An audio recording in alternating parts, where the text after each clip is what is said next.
Queridos irmãos e irmãs, em nosso Senhor Jesus Cristo, nós já nos encontramos no terceiro domingo do Advento. Já no próximo domingo nós já vamos celebrar o Natal do Senhor. E a igreja, na sua liturgia, ela sempre celebra duas vezes, podemos dizer, o domingo da alegria. Por isso que hoje o padre está vestido com a cor rosa, os paramentos, e também acendemos a terceira vela do Advento de cor rosa. Qual é o significado disso na liturgia? Assim como também na Quaresma nós temos o domingo letare, domingo da alegria, também no Advento nós temos o domingo gaudete, que é o domingo da alegria também. E qual é o significado disso? O significado é que nós estamos nos aproximando do Santo Natal. E na Quaresma, o significado é que nós estamos nos aproximando da Páscoa. E por isso que o nosso coração se exulta, se regozija. Por isso que o nosso coração se alegra diante destas realidades tão grandiosas que nós vamos celebrar. O nascimento de nosso Senhor Jesus Cristo e a sua Páscoa, ou seja, morte, crucificação, morte e ressurreição. São esses mistérios que nós celebramos. E por isso, diante de toda esta realidade, o nosso coração deve se alegrar. O nosso coração deve se regozijar. O nosso coração agora deve estar em júbilo diante de todo este mistério. Mas nós devemos compreender uma realidade, que a alegria é esta que nós somos convidados por Deus, no seu Evangelho, a viver. Porque nós podemos distinguir tipos de alegria. Existe, por exemplo, aquela alegria sentimental, aquela alegria que nós sentimos, mas que logo ela passa também, que ela não tem uma profundidade. É aquela alegria que vem, mas logo vai também. É aquela alegria, por exemplo, de quando nós acordamos pela manhã e sabemos o amor de Deus por nós e reconhecemos que Deus nos ama profundamente. Nasce no nosso coração um sentimento não só de gratidão, mas de alegria por o Senhor nos manter na existência por puro ato de amor. É uma alegria que dá motivação para a nossa vida. É uma alegria que faz com que nós saiamos da nossa cama e vamos à labuta do dia a dia. Ou também quando nós pela manhã, ou quando nós temos a oportunidade de contemplar a beleza do pôr do sol. Esta contemplação surge no nosso coração uma alegria também. Quando nós contemplamos as estrelas também, a noite, a lua, todas estas realidades são alegrias, mas não são alegrias perenes, não são aquelas alegrias eternas, não são aquelas alegrias que de fato marcam a nossa alma. São coisas que Deus vai concedendo para nós, para que a nossa vida também cada vez mais vai adquirindo sentido. E percebam, a sociedade hoje em dia, até mesmo nestas alegrias que são passageiras e que em si são boas, que não são ruins, porque nós temos também um grande risco de cairmos em duas realidades. Uma, de acharmos também que existe só aquela alegria que nós devemos fazer a vontade de Deus. Sim, de fato, existe. E esta é a verdadeira alegria. Mas nós também podemos, por causa desta, em detrimento desta, excluirmos todas as outras realidades que também são alegrias e que são boas em si mesmas, porque foi Deus quem criou. E se foi Deus quem criou, Deus é bom. Logo, elas também são boas. E Deus, após terminar toda a sua criação, Ele viu que todas as coisas eram boas, porque emanaram-se do seu próprio ser. Por isso, queridos irmãos e irmãs, nós devemos, para amadurecermos espiritualmente, aprendermos a distinguir as coisas. Qual é a verdadeira alegria e qual é a alegria que nos aponta para Deus? Qual é a alegria que nós podemos usufruir dela de forma livre e responsável, sem ofendermos e transgredirmos as leis do Senhor e o seu amor para conosco? É a mesma coisa, por exemplo, de uma criança quando ela está se desenvolvendo E quando os pais também na sua casa, vai agora falando para essa criança o que pode e o que não pode, o que é certo e o que é errado. Olha, filho, você não pode roubar o lápis do amiguinho. Ensinou isso para a criança. E se a criança pega, ela sabe que aquilo é errado, porque foi ensinado para ela. Portanto, ela sabe que ela transgrediu alguma lei. E com isso, o seu coração vai entristecer. Por quê? Porque ela sabe que ofendeu o ensinamento da mãe e do pai. Ela sabe que com as suas atitudes, ela vai entristecer os seus pais. Da mesma forma também entre nós, só que isso está na nossa consciência. E quando nós temos uma consciência formada, também se nós transgredimos a lei do Senhor, se nós também agora rompemos a nossa aliança com o Senhor, podem perceber, quando nós fazemos uma coisa que não é a vontade de Deus, o primeiro movimento que acontece dentro de nós é um movimento de melancolia, de tristeza, porque nós sabemos que ofendemos o nosso Pai do céu. É isso que acontece em nós. É este o movimento que temos em nós. E por isso que a nossa consciência fica tão pesada que muitas vezes nós tentamos compensar com atos bons, para que nós também nos sintamos perdoados por Deus. E dentre esses atos de recompensar, nós recorremos ao sacramento da penitência, que é o sacramento que restitui não só a aliança com Deus, a amizade com o Senhor, mas a alegria na alma. É o sacramento que traz de volta a alegria de sermos filhos de Deus, de sabermos que Deus, mesmo nós tendo o ofendido, transgredido as suas leis, Ele continua nos amando. E aqui produz em nós uma verdadeira alegria, a alegria de saber que nós estamos em sintonia profunda com Deus. Mas, padre, o senhor falou sim que existem algumas alegrias e que nós não podemos agora colocar uma oposta à outra. Não, mas nós devemos distinguir também. Existem as alegrias deste mundo e elas são boas em si mesmas, mas eu agora também, como cristão, olhando para o Evangelho, para os ensinamentos de nosso Senhor Jesus Cristo, eu devo saber até onde eu posso ir, até onde é o meu limite. E isso aqui não é restringir a minha liberdade, é mais que eu, na minha liberdade, haja de forma consciente e livre, racional, e não simplesmente impulsionado pelos meus instintos humanos, mas porque eu sou um ser racional, dotado de razão, consciente dos meus próprios atos, da minha liberdade, então eu escolho sempre fazer o bem, para que este bem produza em mim uma verdadeira alegria, e não uma alegria passageira. E aqui agora nós podemos contemplar o mundo só nesta dinâmica.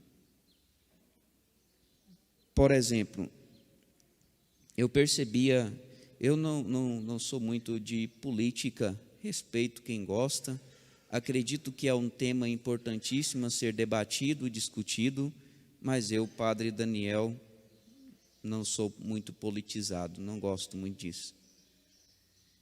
Mas esses dias eu estava indo para a minha cidade para exercer meu direito de cidadão e depois na casa da minha mãe, olhando os meios de comunicação, eu ficava vendo e as pessoas também, eu falava, as pessoas, elas colocam tanto a vida delas na política.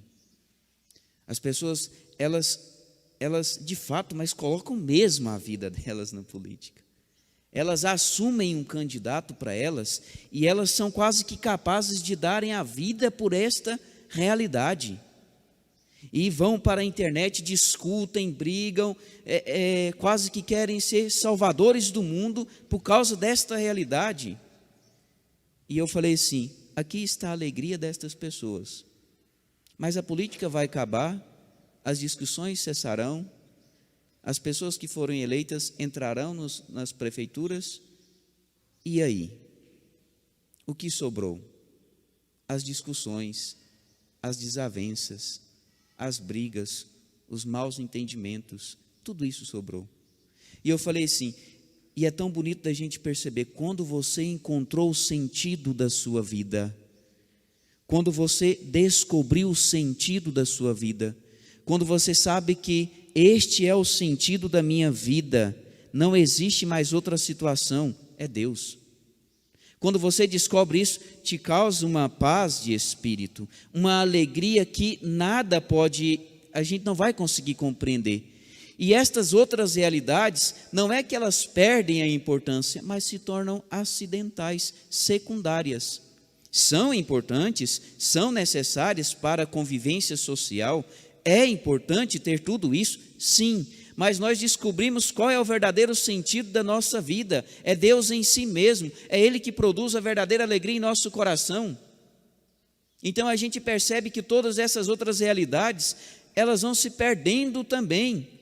É isso que aconteceu na vida dos santos, isso que aconteceu na vida dos apóstolos. Percebam, aqueles homens encontraram-se com Cristo Jesus, a razão da vida deles, da alegria deles. E a vida deles perdeu-se totalmente o sentido de como eles tinham traçado uma meta para eles. Por isso que eu falo para os jovens de hoje em dia, que nós percebemos poucos aqui na igreja. Mas eu tenho um Instagram. E o mundo está como se estivesse normal. A pandemia não existe. Na igreja existe. No confessionário existe. Na adoração ao Santíssimo Sacramento é perigoso, porque você pode tocar no banco e pegar uma pandemia e morrer. Mas na balada, nas festinhas, nas aglomerações, não existe. Isso é invenção. Não existe. E eu fico olhando, não julgo, não condeno. Porque um dia eu também fui adolescente, se bem que a minha adolescência foi no seminário. Mas um dia eu fui adolescente e eu sei quais são os movimentos que esses jovens todos passam no coração. O que eu faço é rezar. Rezo para que um dia, assim como os apóstolos e os santos, eles se encontrem com o verdadeiro sentido da vida. Não me acho melhor do que eles, nem nós devemos nos achar melhor do que essas pessoas, porque nós não somos. E se nós estamos aqui, porque temos consciência que nós não somos, porque nós temos consciência que somos pecadores, e talvez somos muito mais pecadores porque temos consciência e sabemos o que é certo e errado. Ah, mas eles não sabem o que é certo e errado? Não sei. Não sei até onde vai a consciência formada dessas pessoas, por isso não posso julgá-los, mas devo rezar por eles. Mas que o meu coração de padre e pastor dói de ver toda esta realidade, de ver todo este movimento, desta alegria superficial. E eu falo para vocês, vocês também um dia foram jovens, e como temos jovens aqui, sabem o que é isso. E acham que a vida tem sentido nestas realidades. Até quando a vida amadurecer um pouco mais, vai perceber, não tem sentido. Então eu conversava com um jovem em relação a isso, eu falava para ele, você percebe, a sua vida tem sentido? Aquele exemplo que eu falava da política. Na política. E eu falei, agora pega toda esta energia, toda esta alegria, joga ela para uma realidade sobrenatural e espiritual. Todas essas dificuldades que tem para vivenciar a virtude em si mesmo. Pega isso e tenta transformar em virtudes humanas na sua própria vida, colocando como meta ser uma pessoa melhor, um ser humano melhor, uma pessoa que ama verdadeiramente as outras pessoas, uma pessoa que sai de si mesmo, uma pessoa que não vive para si mesmo, uma pessoa que não é em si mesmada, uma pessoa que não é narcisista. Uma pessoa que não acha que o mundo deve girar em torno do seu umbigo, mas que o mundo está lá para ser servido e não para que o mundo me sirva. Pega tudo esta dimensão, coloca na sua vida. Queira ser uma pessoa melhor, não faça com que a sua existência seja uma existência vazia, inútil, mesquinha, mas uma existência que vale a pena ser vivida. Para que as pessoas, quando passarem pela sua história, percebam, esta pessoa ela é diferente, uma alegria que nós não conseguimos perceber, mas esta alegria é diferente desta pessoa. E aqui percebam, não estou falando que nós não podemos ter momentos de alegria. Ah, padre, podemos sim. Então esses jovens, eles não podem se divertir? Podem, divirtam-se, mas com responsabilidade. Não precisam acabar com a própria vida, com a própria saúde, com a sua própria boa fama. Não precisa. Divirta-se de forma responsável, de forma santa, de forma que é agradável ao Senhor. E por que o Senhor está falando isso, Padre, se eles não estão aqui? Porque vocês são vozes, são instrumentos da verdadeira alegria de Deus. E que se a gente não formar consciência de vocês, vocês vão se deixar levar pelo movimento do relativismo. Tudo se pode. Tudo é permitido. Tudo. E é assim. Cada vez mais hoje eu encontro com famílias que estão desestruturadas, porque princípios que são sólidos, mas não são mais sólidos. Não são bons mais. Ou melhor, são bons em si mesmos, mas para aquelas realidades já não é mais. Então, queridos irmãos e irmãs, contemplar a alegria do Senhor. E nós chegamos na verdadeira alegria que já dizia São Francisco de Assis. Irmão Leão, em que consiste a perfeita alegria? Não sei se vocês já leram esse texto. Se vocês não leram, leiam. A perfeita alegria de São Francisco de Assis. São Francisco, voltando de uma de suas viagens com o irmão Leão, na época da neve, do inverno, e eles andavam descalços, com o seu hábito já totalmente maltrapilho, os dois, naquele frio infernal, eles caminhando para o convento. E São Francisco olha para o irmão Leão e pergunta, ou melhor, eu acho que foi o contrário, e pergunta, irmão, em que consiste a verdadeira alegria? Consiste que quando nós chegarmos no convento, batermos na porta e o guardião do convento abrir a porta e perguntar para nós, quem são vocês? E nós respondermos, somos o irmão Leão e o irmão Francisco, estamos chegando de viagem, gostaríamos de entrar, olha, vão embora daqui, maltrapilhos, saiam daqui, e baterem a porta na nossa cara. E nós novamente batermos na porta e falarmos, irmão, saiam daqui, não insistam, e eles nos empurrarem, e nos espancarem, e nos desprezarem, e fecharem novamente a porta na nossa cara. Aqui consiste a verdadeira alegria. E nós vamos falar, São Francisco é doido. Como assim? Ser desprezado, rejeitado, tratado como um qualquer, um maltrapilho, aqui consiste a verdadeira alegria? Sim, leiam o Evangelho. Se me perseguiram, hão de vos perseguir também. Se me desprezaram, hão de vos desprezar também. O mundo me odeia. Por isso, felizes os puros de coração. Felizes, alegres, felizes, bem-aventurados, aqueles que promovem a paz. Felizes os mansos de coração, ou melhor, felizes os mansos, aqueles que são misericordiosos, os pobres de espírito. Aqui consiste a alegria em Deus. Mas é totalmente contrária à alegria do mundo, que não estamos condenando a alegria do mundo quando ela é bem usada, para que a gente possa compreender. Por isso, queridos irmãos e irmãs, se a gente olha para o Evangelho, para nosso Senhor Jesus Cristo, e a gente percebe o movimento da sociedade do mundo hoje em dia, nós olhamos para o Evangelho, nos causa medo. Nos causa medo, porque nós não vamos querer viver o Evangelho. Sejamos realistas, nós não vamos querer viver o Evangelho. Ninguém vai querer ser perseguido ou odiado, porque nós temos a ânsia de sermos amados, de sermos entendidos, compreendidos, de recebermos misericórdia. Todo mundo no mundo aí está querendo o quê? Querendo dinheiro. Todo mundo quer, ninguém quer ser pobre, como pede o Evangelho. Mas não é pobreza material que Nosso Senhor está falando. É uma pobreza de um coração desapegado. É isso que ele está falando. E é isso que produz em nós alegria. Quantas pessoas que eu já conheço, que têm muito, mas muito dinheiro mesmo, mas que não são felizes. Eles podem hoje, olha, eu quero ir na França, e vão, porque tem dinheiro. E vão, e quando quiserem eles vão. Mas a gente conversa com a pessoa, são boas pessoas, não são ruins.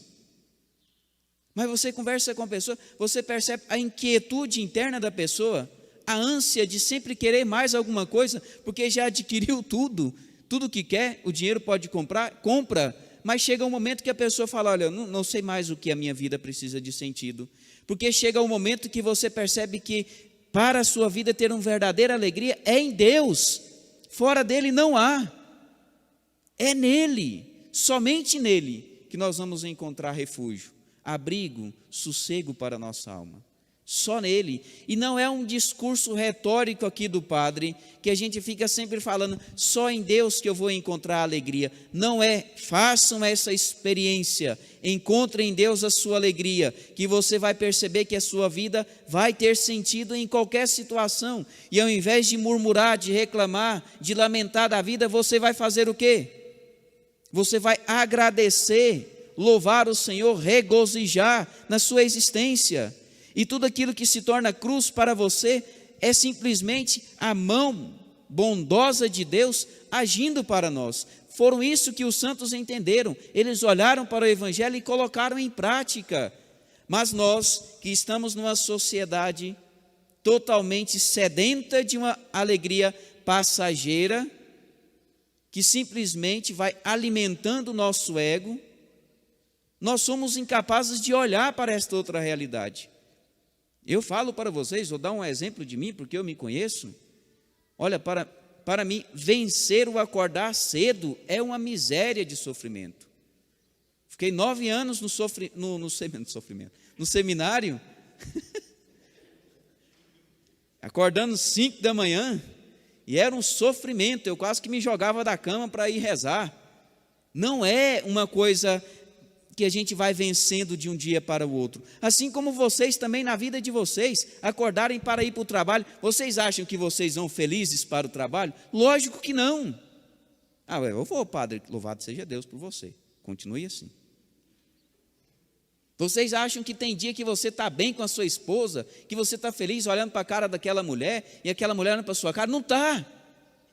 Tem dia que você está com vontade de pegar a cabeça dela e bater na quina.